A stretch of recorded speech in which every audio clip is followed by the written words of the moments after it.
하나님 말씀 창세기 38장 1절에서 11절 말씀입니다. 같이 읽도록 하겠습니다. 그 후에 유다가 자기 형제에게서 내려가서 아둘람 사람 히라에게로 나아가니라. 유다가 거기서 가나안 사람 수아라 하는 자의 딸을 보고 그를 취하여 동침하니 그가 잉태하여 아들을 낳으매 유다가 그 이름을 엘리라 하니라.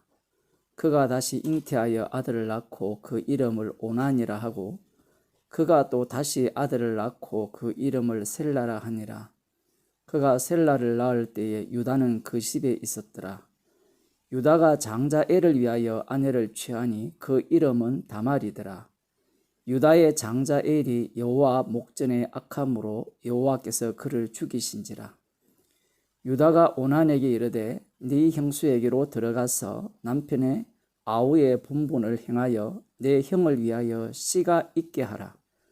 오난이 그 씨가 자기 것이 되지 않을 줄 알므로 형수에게 들어갔을 때에 형에게 아들을 얻게 아니하려고 땅에 설정하며 그 일이 여호와 목전에 악함으로 여호와께서 그도 죽이시니 유다가 그 며느리 다말에게 이르되 수절하고 네 아비 집에 있어서 내 아들 셀라가 장성하기를 기다리라 하니 셀라도 그 형들같이 죽을까 염려함이라. 다말이 가서 그 아비 집에 있었니라. 아멘.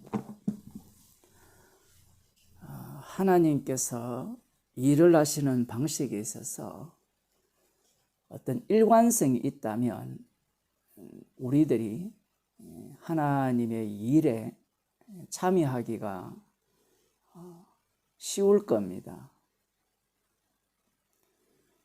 오늘 본문이 요셉 이야기를 하다가 갑자기 유다 이야기로 넘어가는데 언약 중심으로 본다면 하나도 낯선 이야기가 아니에요.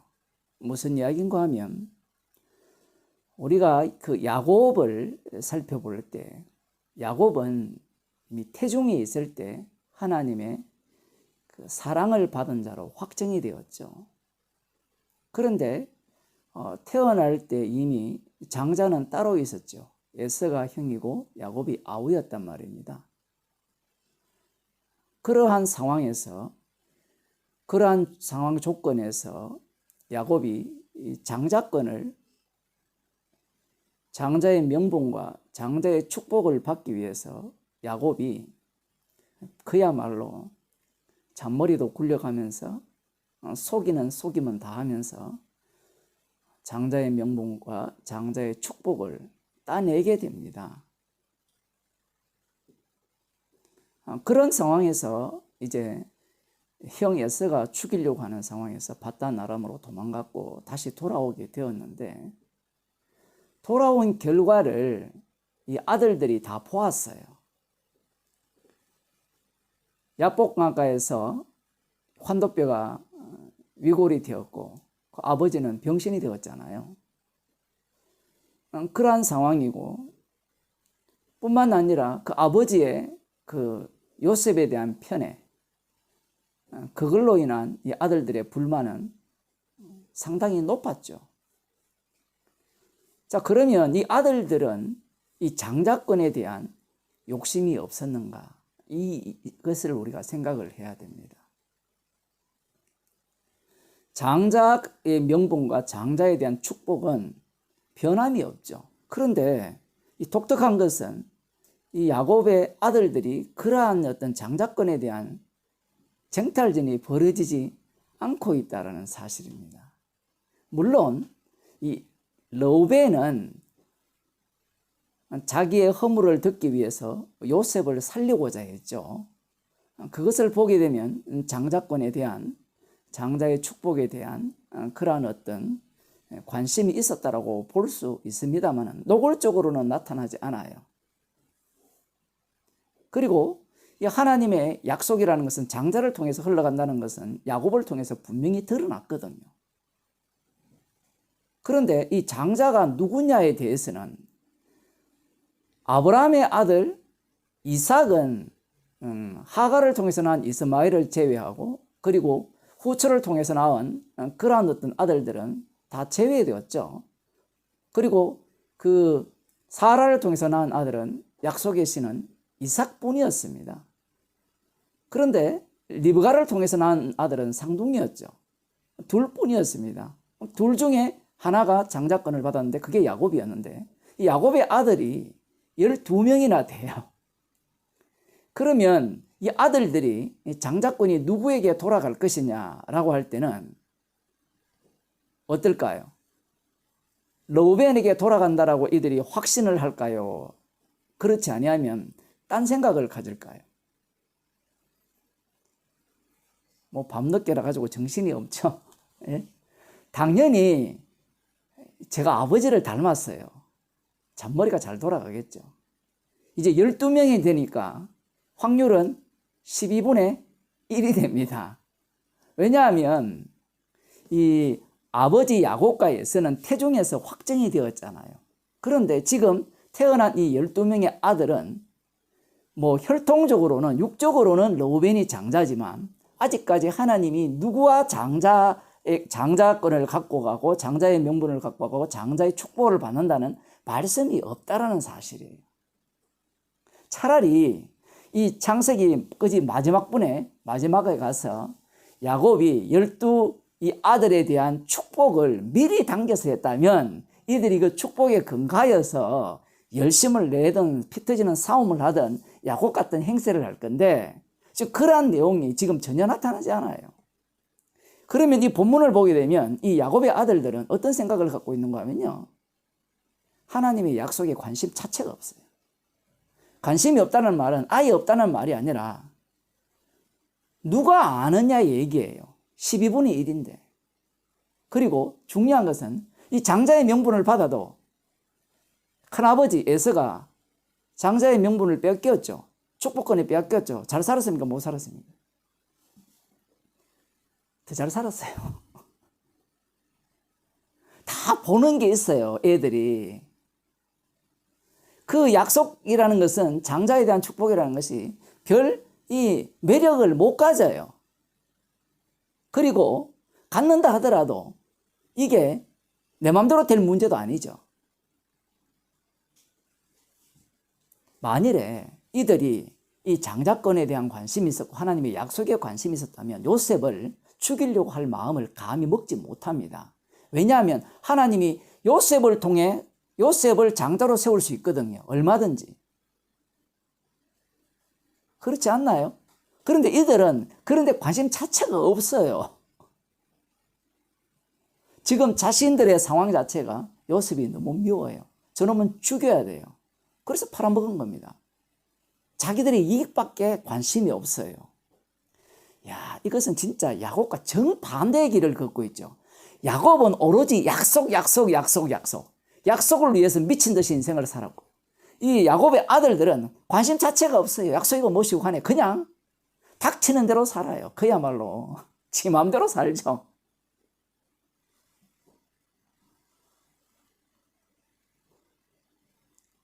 그러한 모습들을 지금 보여주고 있는 겁니다. 그 중에 한 인물이 지금 유다를 이렇게 특정해서 38장에서 진행되고 있는 거예요. 유다가 지금 그 헤브론에서 한 24km 정도 떨어졌다라고 이야기하는데 뭐 그거 그냥 추론이라고 생각하시면 돼요. 그 아들람이라는 그곳으로 이제 가서 이제 그 수아라 하는 자의 딸을 보고 그를 취했다라는 겁니다. 마치 빼앗듯이 아내로 삼았다 뭐 이런 표현인데 어쨌든 취한 거예요. 사람들은 이걸 갖고 시비를 걸어요. 이 가나안 여자거든요. 수아의 딸이. 그럼 유다는 가나안 여자와 결혼했기 때문에 하나님의 벌을 받았다. 그런 이야기를 하거든요. 어떤 사람들은. 그런 목사 한둘이 아닙니다. 그럼 요셉은 애굽 여자랑 결혼했는데요. 말이 안 되는 이야기예요. 이전에 이삭과 리브가가 그 에서가 헷 족속의 그 여자를 아내로 취하는 걸 보고 마음에 근심이 있었잖아요. 그래서 이 야곱에게는 너는 이 동네 사람하고 결혼하지 말고 우리 동족과 결혼하라 이렇게 해서 야곱의 아내 그 라헬을 취하게 되잖아요. 레아를 취하고. 근데 그래봤자 똑같아요. 같은 종족이라 할지라도 그들도 똑같이 우상 숭배자들입니다. 그걸 갖고 시비를 못 겁니다. 자, 그런데 지금 취하여서 아들을 낳았어요. 세 아들을 낳았는데 첫째가 엘이고 둘째가 오난이고 셋째가 셀라입니다. 급속도로 시간이 확 흐릅니다. 지금 흐르면서 이미 이제 엘이 장가갈 때가 되었어요. 그래서 그 유다가 그 6절에 보면 장자 엘을 위하여 아내를 취합니다. 독특하죠. 유다는 자신이 직접 아내를 취했죠. 그런데 이 자기 아들에 대해서는 이 유다가 직접 그 아내를 취해 줍니다. 이런 모습은 아마 이 엘이 어렸다라고 볼 수 있어요. 나이가 10대 후반 정도. 왜냐하면 시대적 배경이 그래요. 어쨌든 아버지가 취해 줍니다. 취해 준데 문제가 뭔가 하면 엘이 죽었어요. 성경에는 엘이 여호와의 목전에 악함으로 여호와께서 그를 죽였다라고 하거든요. 그런데 여호와 목전에 악했다라는 거 말씀하실 때 이 악한 게 뭐냐가 안 나와요. 도대체 이 엘이 얼마나 악했길래 어떤 짓을 했길래 이렇게 하나님께서 죽이시는가, 그 이유에 대해서 나오지 않습니다. 자, 어쨌든 그런 상황에서 이 유다가 오난에게 이르되 네 형수에게로 들어가서 남편의 아우의 본분을 행하여 네 형을 위하여 씨가 있게 하라, 이렇게 이야기합니다. 이걸 시형제 결혼법, 계대 결혼법 이렇게 이야기를 하거든요. 그런데 이런 이야기가 앞부분에 전혀 나오지가 않아요. 성경에서 갑자기 툭 떨어졌어요. 이 시형제 결혼법이 신명기 25장에 가면 여기에 대한 법이 나오거든요.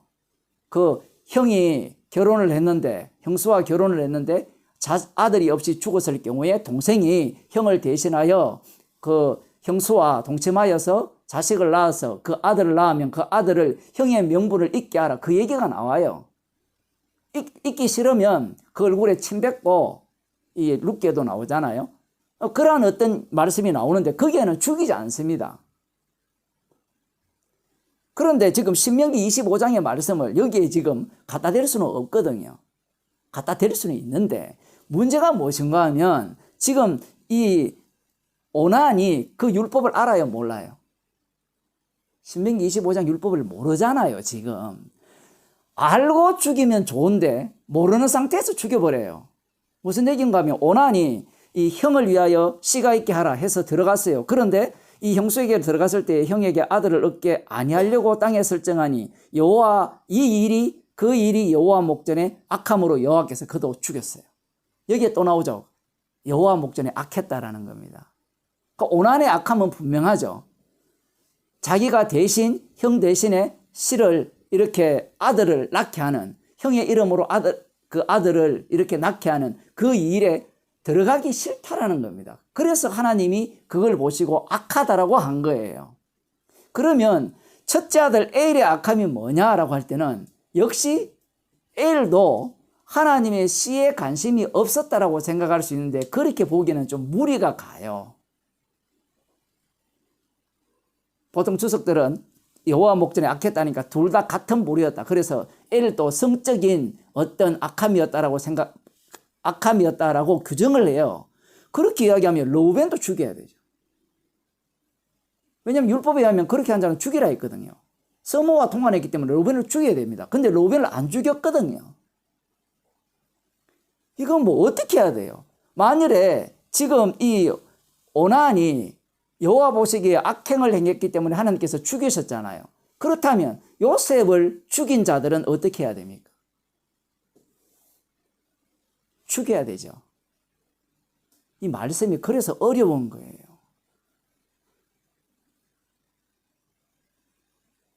지금 이 죽임을 통해서 사실은 선악과를 따먹은 자는 다 죽은 자죠. 죽은 자에게 이 죽여야 뭔가를 알게 하는데 이 오난을 죽이니까 이 유다가 이제 원래 평소 살아가는 그 본심을 그대로 발휘합니다. 마지막 셀라를 줘야 되거든요. 다말에게 줘야 되는데 이 셀라까지 죽을까 싶어가지고 셀라가 좀 자랄 때까지 너가 친정집에 가 있어라 이렇게 이야기를 해요. 사실은 죽기 싫은 거예요. 여기에서 도대체 하나님께서는 무슨 말씀을 하시려고 하느냐 얘기입니다. 지금 처음 시작할 때 제가 그 말씀을 드렸죠. 이들은 하나님의 약속에 관심 자체가 없다 했죠. 여자의 후손은 단수예요. 한 사람입니다. 예수님이시죠. 그 예수님을 위해서 이들은 무엇을 해야 되는가 하면 아들을 낳아야 돼요. 약속의 자손을 위해서. 그런데 지금 이 유다나 이 오난이나 뭐 셀라도 마찬가지로 아버지 밑에 들어갔기 때문에 관심 자체가 없습니다. 그런 데는 오로지 어디에 관심이 있습니까? 나에게 관심이 있죠. 어제 그저께 계속 말씀드렸습니다. 로벤도 마찬가지고 유다도 마찬가지고 야곱도 마찬가지고 모두가 다 자기의 이익, 자기 중심이에요. 그런데 여기에서 독특한 것은 야곱은 약속을 붙들고 이루려고 할 때 하나님은 그 이루려고 하는 그 야곱을 토막토막 내버립니다.